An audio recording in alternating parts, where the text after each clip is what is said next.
भारत से संपन्न लोग बहुत तेजी से देश छोड़कर जा रहे हैं। इसी बीच दुबई के एक स्कीम ने बम्पर लूट जैसा माहौल बना दिया है। दुबई ने केवल 23 लाख रुपए में भारत के लोगों को गोल्डन वीजा देने का ऐलान कर दिया है। दोस्तों 2014 से 2023 तक 17.5 लाख लोग भारत की नागरिकता छोड़ करके विदेशों में जाकर बस चुके हैं। 2019 से 2024 तक दुबई में करीब 30,000 लोग जाकर बस चुके हैं। भारत से क्यों भाग रहे हैं भारत के लोग? सरकार बुरी है या फिर लोगों के संस्कार? भारत से क्यों भाग रहे हैं भारतीय और कैसे दुबई ने 23 लाख रुपए में भारतीयों के लिए गोल्डन वीजा की स्कीम निकाल करके खलबली मचा दी है, सब कुछ बताएंगे आपको। देखिए, अगर आप विदेश में जाकर बसना चाहते हैं तो ये वीडियो जरूर देखिएगा। और भाजपा सरकार ने कैसे अपने ही देश में अपने लोगों के लिए कांटे बो दिए, वो जानना है तो ये वीडियो आपको आखिर तक देखना पड़ेगा।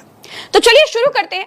दोस्तों, मेरा नाम प्रज्ञा मिश्रा है और मैं आपके लिए प्रज्ञा के पन्ना पर बिल्कुल सच्चे एनालिसिस वीडियोस लेकर के आती हूं। दोस्तों, कभी भारत देश ना सोने की चिड़िया हुआ करता था, फिर अंग्रेज आए और वो भारत के लोगों पर तरह तरह के टैक्स लगा करके वसूली करने लगे, अपनी जेबें भरने लगे। अंग्रेजों को गए 70 साल भी नहीं हुए थे कि भाजपा सरकार आ गई। उसने जनता पर ऐसे ऐसे टैक्स लगाए कि आज की तारीख में भारत के भीतर अनाज पर भी टैक्स है, गाड़ी खरीदने पर भी टैक्स है, रोड पर उस गाड़ी को उतारने का टैक्स है, सड़क पर दौड़ाने का टैक्स है। अच्छी सड़क है तो उस पर दौड़ाने के लिए अलग से टैक्स है, पेट्रोल पर टैक्स, सर्विसिंग पर टैक्स, फिर गाड़ी के धुएं से पर्यावरण दूषित हुआ उसके लिए अलग से tax, tax tax tax tax ही टैक्स, इतना टैक्स कि कमाने वाले की कमर टूट जाए। अभी तो रुकिए, अभी खत्म नहीं हुआ है। अगर आपने टैक्स वैक्स आसानी से देने के लिए ज्यादा कमा लिया, वो रकम 15 लाख सालाना से ऊपर पहुंच गई, तो उस कमाई हुई रकम पर भी 30% टैक्स।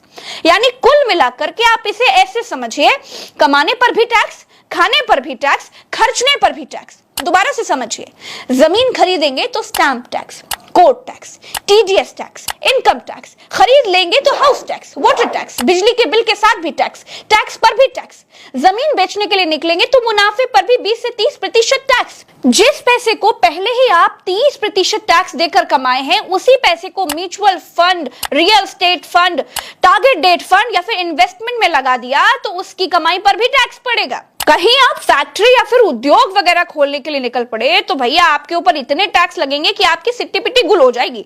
रंगदारी, ठेकेदारी, हफ्ता वसूली, इलेक्शन का चंदा, इलेक्टोरल बॉन्ड जैसे घूस जैसे टैक्स आपको जीने ही नहीं देंगे। तो इससे बचने के विकल्प भी आप सोचेंगे। इससे बचने के विकल्प क्या है? लोगों को सूझा पलायन, यानी भारत को छोड़कर जाने का एक विकल्प।